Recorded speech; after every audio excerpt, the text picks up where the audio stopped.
Hello everyone, welcome to Study ASAP. I hope you all are doing well. So let's get started. In the first chapter, we discussed location of India, its size, its neighboring countries, its islands, its coastal boundary and its land boundary and many more things. ठीक है, जो geography का first chapter कर रहे थे हम. ये सारी चीज़ें हमने उसमें डिस्कस की थी. नेक्स्ट चैप्टर हमारा सेकंड चैप्टर ज्योग्राफी का आपके 9th क्लास का, एंड दैट इज़, आप टाइटल देख भी रहे होंगे, फिजिकल फीचर्स ऑफ इंडिया. और इस चैप्टर में हम इंडिया के फिजिकल फीचर्स के बारे में पढ़ेंगे. फिजिकल फीचर्स क्या होते हैं? ये नेचुरल फीचर्स होते हैं किसी भी सरफेस के, कि वो लैंड सरफेस है, वो माउंटेनियस है या डेजर्ट है वहाँ पे, या कोई उस जगह पे कोई लेक है या कोई वाटर बॉडी है, प्लेन एरिया है या रिवर्स हैं उसमें, या वो लैंड मास एक आइलैंड है. ठीक है. ये इनको हम बोलते हैं फिजिकल फीचर्स, और नेचुरल फीचर्स भी बोल सकते हैं, क्योंकि ये मैन मेड नहीं है. ये सारी जो फीचर्स हैं ये नेचुरल हैं. इनको हम देखते हैं कि इंडिया के कॉन्टेक्स्ट में, क्योंकि टाइटल ही हमारे चैप्टर का है फिजिकल फीचर्स ऑफ इंडिया. हम देखते हैं कि इंडिया में ऑलमोस्ट सारे फिजिकल फीचर्स हैं. ठीक है. एग्जाम्पल के तौर पे मैं आपको बताता हूँ कि आप नॉर्थ से देखते हैं हम इंडिया को. नॉर्थ में क्या है? Himalayan mountains. ठीक है. JNK में है, फिर उसके बाद उत्तराखंड में, हिमाचल में. ये माउंटेनियस रीजन है. फिर उसके बाद हम नीचे आते हैं, वेस्ट में देखते हैं Rajasthan. Rajasthan is desert part. ठीक है. वहाँ पे डेजर्ट है. मेजर पोर्शन क्या है राजस्थान का? डेजर्ट है. फिर उसके बाद हम देखते हैं प्लेन एरिया आ जाता है. कहाँ पे आता है? पंजाब है, हरियाणा है, उत्तर प्रदेश है. फिर उसके बाद MP का कुछ पार्ट है. ये किस में आ जाते हैं? प्लेन्स में. फिर अगर हम रिवर्स देखते हैं, रिवर्स ऑलमोस्ट पूरे इंडिया में रिवर्स हैं. आइलैंड्स भी है हमारे जो कंट्री में, इंडिया की जो बाउंड्री में आते हैं. बाउंड्री में नहीं बोले तो इंडिया की टेरिटरी बोल सकते हैं हम, जिनको अंडमान निकोबार आइलैंड्स या लक्षद्वीप आइलैंड्स. ठीक है. ऑलमोस्ट सारे फिजिकल फीचर्स इंडिया में हैं. उनको हम एक एक करके पढ़ेंगे. Now if we talk about the whole Indian landmass, then we say that the peninsular plateau is one of the ancient, or we can say that oldest landmasses on a planet Earth. ठीक है. अब peninsular India कौन सा है? Peninsular India के बारे में जाने तो हम सबसे पहले पेनिनसुला की मैंने आपको डेफिनेशन बताई थी लास्ट क्लास में.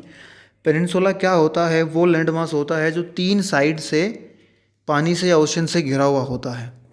ठीक है. अब अगर हम इंडिया के पेनिनसुलर इंडिया की बात करें, ये तो देखो हमारा सेंट्रल इंडिया या नदर्न इंडिया है. इसके नीचे जो पेनिनसुलर इंडिया है उसमें मेनली क्या है? वो हमारा उसके ईस्ट में तो क्या है? बे ऑफ बंगाल, वेस्ट में अरेबियन सी, और नीचे जो हमारा इंडियन ओशन आ जाता है पूरा. ठीक है. पेनिनसुलर इंडिया की बात करें तो हमारे ये अर्थ पे सबसे पुराना लैंड मास है. ऑलमोस्ट बोल सकते हैं जो भी पुराने लैंड मास हैं, ओल्डेस्ट लैंड मासेस जितने भी हैं, उनमें इसका नाम आता है. ठीक है. क्योंकि वहाँ पे क्या बोला जाता है कि एक वोल्केनो इरप्शन हुआ था. अब वोल्केनिक इरप्शन के बाद जो भी वोल्केनो से निकलता है, लावा होता है, वो स्प्रेड हो गया था पूरे लैंड मास में, और वो बहुत पुराना लैंड मास है, और वहाँ पे इग्नियस रॉक से बना हुआ है. ठीक है. आप इसको पढ़ेंगे आगे जब पेनिनसुलर इंडिया के बारे में बात करेंगे हम, और पेनिनसुलर रिवर्स के बारे में बात करेंगे, जो साउदर्न रिवर्स हैं हमारे इंडिया में. हम नेक्स्ट इसको पढ़ेंगे, एक्सप्लेन करेंगे आपको आगे. इसको क्या बोलते हैं हम? ये स्टेबल लैंड मास भी है जो पेनिनसुलर इंडिया है हमारा, या साउदर्न मोस्ट पार्ट है इंडिया का, उसको हम बोलते हैं स्टेबल लैंड मास है. स्टेबल लैंड मास कैसे है? मैंने इसको स्टेबल नाम क्यों दिया इस लैंड मास को, इस एरिया को, वो मैं एक्सप्लेन करूँगा अभी आगे. अभी एक अनस्टेबल पार्ट को और देख लेते हैं, फिर आपको स्टेबल और अनस्टेबल में डिफरेंस पता चलेगा. ये हो गए हमारे साउथ इंडिया की बात. अब हम अगर इंडिया के नॉर्दर्न पार्ट में आते हैं, तो नॉर्थ इंडिया को मेनली दो पार्ट्स में डिवाइड किया हुआ है. एक पार्ट को हम बोलते हैं हिमालयाज़. आप इसमें दिखाई भी दे रहा होगा आपको इस फोटो में, स्क्रीन पे, कि ऊपर कम्प्लीटली कहाँ से कहाँ तक है हिमालयाज़. ये देखिए आप, यहाँ से जो कम्प्लीटली जो डार्क पोर्शन दिया हुआ इस मैप में, वो पूरा हिमालयन माउंटेन्स हैं.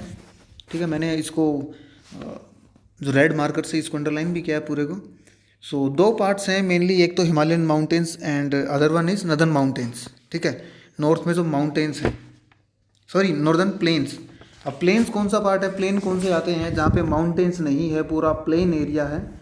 प्लेन एरिया कौन सा है? यहाँ से लेके in the south of Himalayas. ठीक है. हिमालय तो नॉर्थ में होगा, हिमालय के साउथ में बात करते हैं ये एरिया आ जाता है, जिसको हम बोलते हैं, कौन कौन से स्टेट्स आ जाते हैं हमारे? हरियाणा, पंजाब, UP और बिहार का कुछ पार्ट, MP का नॉर्थ पार्ट, राजस्थान का वेस्टर्न पार्ट, ईस्टर्न पार्ट। सो ये इसको हम बोलते हैं नदर्न प्लेन्स, ठीक है। सो ये नॉर्थ का पार्ट है, और इसको हम बोल हिमालयाज़ और ये नदर्न प्लेन्स हैं, ये है हमारा अनस्टेबल पार्ट। अब इसको अनस्टेबल जोन क्यों बोला है, और मैंने आपको पेनिनसुलर इंडिया था उसको क्या बोला था, दैट वाज स्टेबल जोन, ठीक है। अब stable zone and unstable zone उसमें क्या डिफरेंस है वो मैं आपको बताता हूँ। अभी आपको कुछ टाइम पहले सुना होगा कि नेपाल में एक अर्थक्वेक आया था, बहुत बड़ा अर्थक्वेक था, उसमें थाउजेंड्स ऑफ लोग जो उनके वो मारे गए थे। सो वहाँ पे अर्थक्वेक क्यों आया, क्योंकि वो अनस्टेबल जोन है, जो कम्प्लीटली हिमालयन माउंटेन्स जो हैं वो एक अनस्टेबल जोन है। Northern plains, Haryana, Punjab, UP, Uttarakhand, ठीक है, इन पार्ट्स में भी आपने अर्थक्वेक की न्यूज़ सुनी होगी। दिल्ली में भी अक्सर अर्थक्वेक्स आते रहते हैं। सो उसको हम क्या बोलते हैं, northern plains and Himalayan mountains, वो किस में आते हैं, हमारे अनस्टेबल जोन में, क्योंकि वो स्टेबल नहीं है वहाँ पे। ये जो अर्थक्वेक्स हैं वो आते रहते हैं नॉर्मली। सो और पेनिनसुलर इंडिया को हमने क्यों बोला था that is a stable zone, because आपने कभी नहीं सुना होगा कि तमिलनाडु में या केरला में या अब कर्नाटका की बात करते हैं या महाराष्ट्र के कुछ एरिया की बात करते हैं, ठीक है, कहीं कभी भी इस एरिया में आपने किसी भी अर्थक्वेक की बात नहीं सुनी होगी। That why it is called stable zone. अब स्टेबल जोन किसके कॉन्टेक्स्ट में बात की गई है, अर्थक्वेक के कॉन्टेक्स्ट में, ठीक है। अब ये अर्थक्वेक क्यों आते हैं इसको भी हम आगे एक्सप्लेन करेंगे, आपको विस्तार से बताएंगे, क्योंकि हमारे नीचे प्लेट्स होती है अर्थ के नीचे। सो अभी आपको समझ नहीं आएगा। सो प्लेट्स होती हैं, वो कैसे मूव करती है, उनके मूवमेंट से अर्थक्वेक आता है। सो ये था। अब हिमालयन माउंटेन्स को अनस्टेबल बोला गया नदर्न, और पेनिनसुलर इंडिया को स्टेबल जोन। उसके बाद हम देखते हैं नदर्न प्लेन्स की बात करते हैं। अब नदर्न प्लेन्स में क्या आता है, हिमालयन रिवर्स मेनली, ठीक है। आप देख सकते हैं, देखो मैं अंडरलाइन करता हूँ कि हिमालय के साउथ में, ये हमारा हिमालय है। अब हिमालयाज़ के साउथ में जो बात करते हैं, ये वाला एरिया जिस पे मैंने रेड कर्सर से मार्क कर रहा हूँ, ये एरिया जो है ऑलमोस्ट, अब आपको इसमें दिखाई दे रहा होगा, मेनली रिवर्स हैं। यमुना है, गंगा है, घाघरा है, फिर चंबल है, सोन, गंडक, ये रिवर्स हैं। सो सतलुज भी बोल सकते हैं हम, यमुना जो पंजाब का पार्ट भी है। सो यहाँ पे रिवर्स हैं नदर्न प्लेन्स में ज़्यादातर। और जो ये रिवर्स हैं, ये एलुवियल डिपॉजिट्स अपने साथ लाती हैं, सेडिमेंट्स लाती हैं अपने साथ। अब देखो, बहता हुआ पानी कहीं से भी आता है, ऊपर माउंटेन से आ रहा है, ठीक है, ये सारी हिमालय से निकलती, हिमालयन माउंटेन से ये रिवर्स। सो अगर कहीं से भी ऊपर से पानी बह के आता है तो अपने साथ सेडिमेंट्स लेके आएगा, कुछ ना कुछ तो लेके आएगा अपने साथ। वो मिट्टी भी लेके आएगा, सेडिमेंट्स भी लेके आएगा, टूटे हुए पेड़ भी लेके आ सकता है, कंकर पत्थर भी लेके आ सकता है।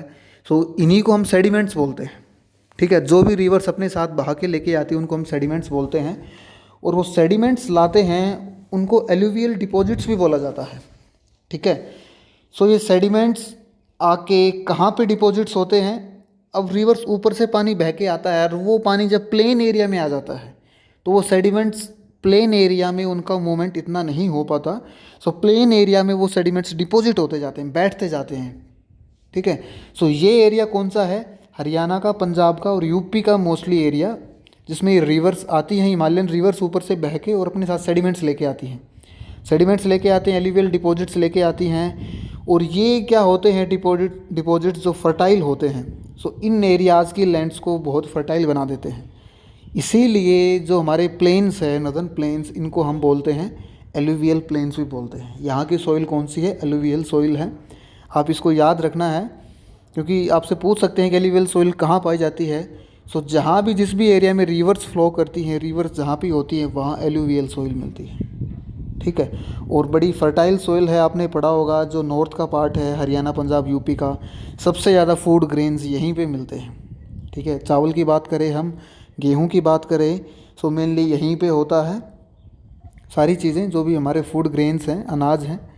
सो एग्रीकल्चर का मोस्टली पार्ट यहीं पे होता है, शुगर केन यहीं पे होता है, ठीक है।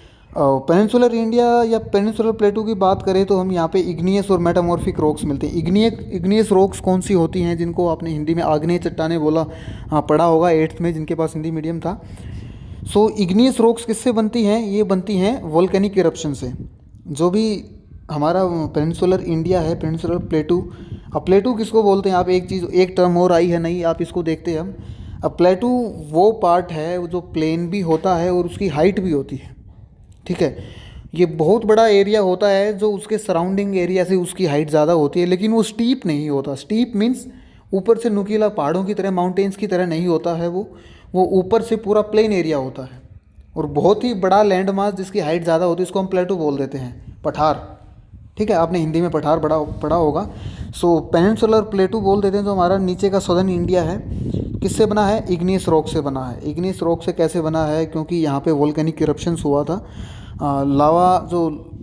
लावा होता है, नीचे से मैग्मा बाहर आता है हमारे अर्थ से, वो जब बाहर आ जाता है तो उसको लावा बोलते हैं। और ये जो ऑलमोस्ट जो भी पार्ट है हमारे सदर्न इंडिया का वो उसी लावा से बना हुआ है।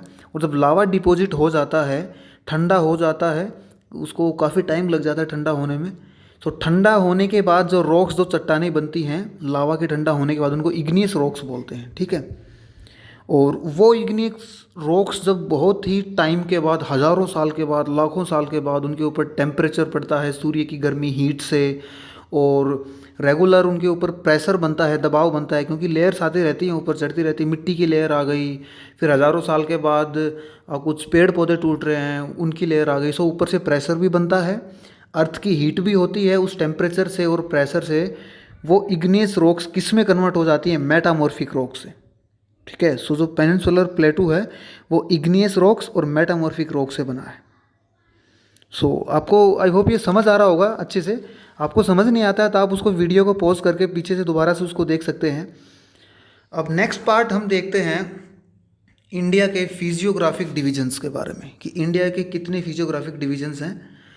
सो सबसे पहले मैं जानेंगे फिजियोग्राफिक होता क्या है, ये टर्म है, ये क्या होती है। ये दो वर्ड से मिलकर बना है, फिजिकल जियोग्राफी। सो इसको कंबाइन करके फिजियोग्राफी बोल देते हैं। सो इसका मतलब क्या होता है? Physiography means division of any geographical land mass on the basis of physical conditions, ठीक है। ज्योग्राफी को जब फिजिकल कंडीशंस उनको लेके जब उसको डिवाइड कर देते हैं तो वो होता है फिजियोग्राफिक डिवीजन्स। अब वो किसके बेस पे होते हैं? अब देखो, फिजिकली अगर हम देखे जाएँ तो कोई भी लैंड मास है वो, उसमें बहुत तरह के फीचर्स हो सकते हैं। मैंने आपको पहले भी बताया था, वो डेजर्ट भी हो सकता है, वो माउंटेनियस एरिया भी हो सकता है, ठीक है। और रिवर्स भी फ्लो कर सकती हैं, वो एक आइलैंड भी हो सकता है किसी कंट्री का, ठीक है। सो बहुत सारे डिवीजन्स हो सकते हैं, प्लेन्स भी हो सकते हैं। सो इसी तरह इन्हीं के बेसिस पे इंडिया को 6 फिजियोग्राफिक डिवीजन्स में डिवाइड किया हुआ है। आप इनको देख सकते हैं कौन कौन से हैं। First is Himalayan mountain, second is northern plains जो हिमालयन माउंटेन्स के साउथ में लाई करते हैं। Third is peninsular प्लेटू।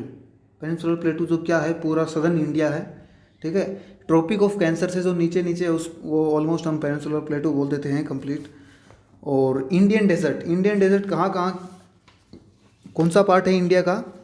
Almost complete हम राजस्थान बोल सकते हैं, और हरियाणा का वेस्टर्न पार्ट भी बोल सकते हैं, और गुजरात का नदर्न पार्ट, ठीक है, जो गुजरात ऊपर से, वो भी इंडियन डेजर्ट में हम उसको बोल सकते हैं। देन कोस्टल प्लेन्स, ठीक। अब कोस्टल प्लेन्स जो हैं, कौन से हैं कोस्टल प्लेन्स? जो इंडिया के, पेनिनसुलर इंडिया के वो जो बे ऑफ बंगाल है, वहाँ पे जो इंडिया का जो तट लगता है, जो किनारा लगता है, जो कोस्ट लगता है, उसको हम क्या बोलते हैं? ईस्टर्न कोस्ट इंडिया का, ठीक है। और जो अरेबियन सी में इंडिया का पार्ट आता है, गुजरात से लेके, गुजरात, महाराष्ट्र, केरला और नीचे तक जो आता है, उसको हम बोलते हैं वेस्टर्न कोस्ट ऑफ इंडिया, ठीक है। आगे इंडिया के मैप में मैं आपको बताऊंगा, आपको समझ आएगा। और फिर उसके बाद 6th पार्ट क्या है इंडिया का जो फिजियोग्राफिक डिवीजन, उसमें 6th पार्ट है आइलैंड्स, जो हमारे लक्षद्वीप आइलैंड्स हैं एंड अंडमान निकोबार आइलैंड्स, ठीक है।